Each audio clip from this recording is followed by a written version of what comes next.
Gandhi global family chairman Shri Gunna Rajender Reddy గారిని వారి అమూల్యమైన సందేశాన్ని ఇవ్వవలసిందిగా కోరుతున్నాం.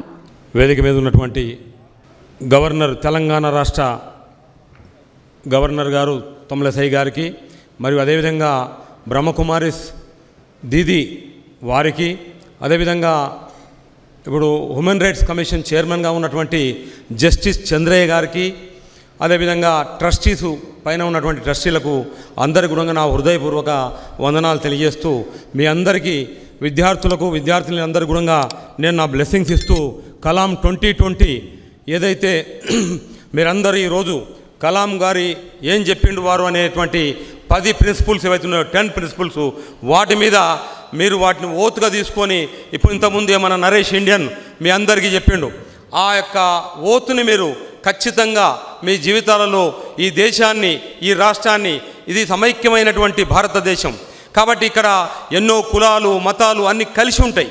ముఖ్యంగా మీరు కలాం గారు చెప్తారు, ఆయన ఏమంటాడు, మీరు విద్యార్థిగా మీరు చేయాల్సినటువంటి మీ యొక్క బాధ్యతల గురించి 10 ప్రిన్సిపల్ చెప్పిండు. మహాత్మా గాంధీ 17 ప్రిన్సిపల్ చెప్పిండు.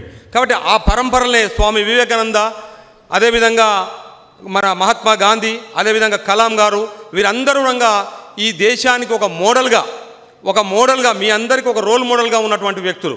వాళ్ళ జీవితాలు మీరు చదివినట్టయితే మీరు అద్భుతమైనటువంటి, మీరు ఈ దేశానికే కాదు ప్రపంచానికే మీరు ఒక గొప్ప మోడల్గా ఎదగాలని చెప్పి నేను కోరుకుంటున్నాను. ముఖ్యంగా మేము ఇవాళ విద్యార్థులు మీరు ఏ అంశాలైతే మీరు ఎన్నుకుంటుండ్రో ఆ అంశంలో మీరు కంప్లీట్గా దాన్నే, ఆ ఇంట్రెస్ట్ని తీసుకొని మీరు సాధన చేయాలి. అంటే మీరు కన్ఫ్యూజ్లో, అంటే మీ లక్ష్యాన్ని మీరు నిర్ణయించుకోవాలి.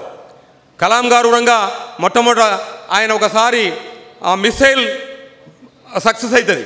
మిసైల్ సక్సెస్ అయినప్పుడు సెంట్రల్ మినిస్టర్ కలాం గారికి ఫోన్ చేసి అడుగుతాడు, కలాం గారు మిసైల్ సక్సెస్ అయింది కదా, మనం ఏ విధంగా దీన్ని ఫెస్టివల్ చేసుకోవాలంటాడు. అంటే అప్పుడు కలాం గారు చెప్తారు, మీరు బాగా ఆలోచించాలి, 2 లక్షల మొక్కలు పెట్టి ప్లాంటేషన్, 2 lakhs ప్లాంటేషన్ మనం చేసి ఫెస్టివల్ చేసుకోవాలంటాడు, పండుగ. అర్థమైందా? మీరు బర్త్డే పండుగలు చేసుకుంటారు, చాలా దుబారా ఖర్చు చేస్తుంటారు, ప్లాస్టిక్ను ఉపయోగిస్తుంటారు. ఇవాళ ఏ మట్టి అయితే మనకు అన్నం పెడుతుందో ఆ మట్టిని మనం ఆల్రెడీ పొల్యూషన్ పాయిజన్ చేసినాం. ఏ నీరైతే మనకు ప్రాణాధారం అయిందో ఆ నీరుని పాయిజన్ చేసినాం మనం.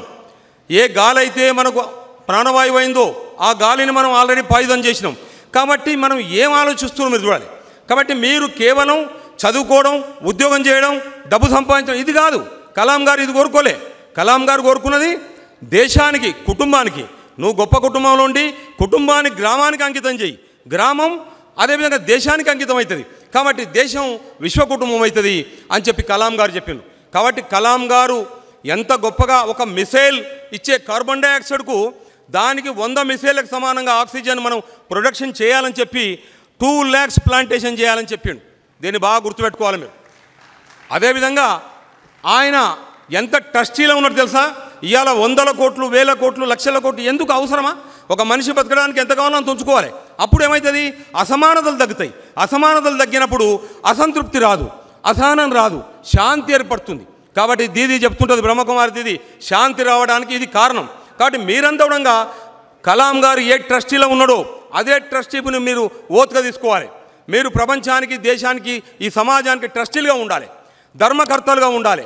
అప్పుడే మీకు ఒక గొప్ప పేరు వస్తుంది. కాబట్టి తక్కువ సమయం, మీరు కూడా చాలా పెద్దవాళ్ళు చెప్పేది ఉంది కాబట్టి వినాలి. కాబట్టి ఈ 2-3 వాక్యాలే, మీరు ఏదైతే అన్నం పెడుతున్న మట్టిని మీరు పాయిజన్ చేస్తున్నారో దాన్ని శుద్ధి చేయాల్సిన బాధ్యత మీ మీదనే ఉంది. కాబట్టి ఆ మట్టిని శుద్ధి చేయాల్సిన బాధ్యత మీదే, గాలిని శుద్ధి చేయాల్సిన బాధ్యత మీదే, నీరును శుద్ధి చేయాల్సిన బాధ్యత మీదే. అప్పుడే ప్రాణికోటికి భూమి మీద ఉంటుంది. కలాం చివరి ఉపన్యాసం నార్త్ ఈస్ట్లో చెప్తాడైనా, నివాసయోగ్యమైన భూగ్రహాన్ని తయారు చేసుకుంటాడు. అంటే ప్లానెట్, మనం నివసించేటువంటి ప్లానెట్ ఎట్లా ఉండాలి, మనం 100% హ్యాపీగా నివసించేటట్టు ఉండాలి. కానీ ఇవాళ ఢిల్లీలో పోండి, మీరు ఆక్సిజన్ లేదు, సిలిండర్లు వేసుకొని తిరుగుతున్నారు. ఒక పక్క వాటర్ బాటిల్, ఒక పక్క సిలిండర్. ఎక్కడికి పోతున్నాం మనం, ఎక్కడ ప్రయాణం చేస్తున్నాం మనం? కాబట్టి మీరు బాగా ఆలోచించాలి. ఈ 2-3 విషయాలే మీరు ఈరోజే మీరు ప్రమాణం చేసుకొని, మీ తల్లిదండ్రుల మీద ఓటు తీసుకొని, రేపటి నుంచి మీరు ఈ సమాజంలో ప్రతిదీ మీరు ఒక ప్లాస్టిక్ కనబడుతుంది మీరు, కానీ మీరు తీయరు, అట్లే పోతుంటారు. మీరు కూడా ప్లాస్టిక్ వేస్తుంటారు బయట. ఎంత ప్లాస్టిక్ వల్ల ఎంత ఆక్సిజన్ పోతుంది. కాబట్టి ఇది గొప్ప ఇవాళ జరుగుతున్నటువంటి కలాం 2020 కన్వెన్షన్ చాలా గొప్ప కన్వెన్షన్. ఇది నరేష్ ఇండియన్ దీన్ని నడుం బిగించి ముందుకు పోతుండు. మీరు అందరూ కూడా ఇప్పుడు పెద్దవాళ్ళు చెప్పేటువంటి విషయాలు నోట్ చేసుకొని మీరు దాన్ని ఇంప్లిమెంట్ చేయాలి. ఉపన్యాసాలు ఇవ్వడం కాదు, ఆచరణ ముఖ్యం. ఎన్ని ఉపన్యాసాలు చెప్పినవని కాదు, ఇంప్లిమెంటేషన్ ఇది ఇంపార్టెంట్. కాబట్టి నీ జీవితంలో నువ్వు ఏమి ఇంప్లిమెంట్ చేసినావు, ఒక ట్రూత్, ఒక నాన్ వైలెన్స్ తీసుకోండి మీరు. కాబట్టి అందరికీ మరొక్కసారి మీ అందరికీ నా హృదయపూర్వక నమస్కారాలు తెలియజేస్తూ సమయం తక్కువ ఉంది కాబట్టి నేను ముగిస్తున్నాను. I'll also request Dr. Alok Agarwal.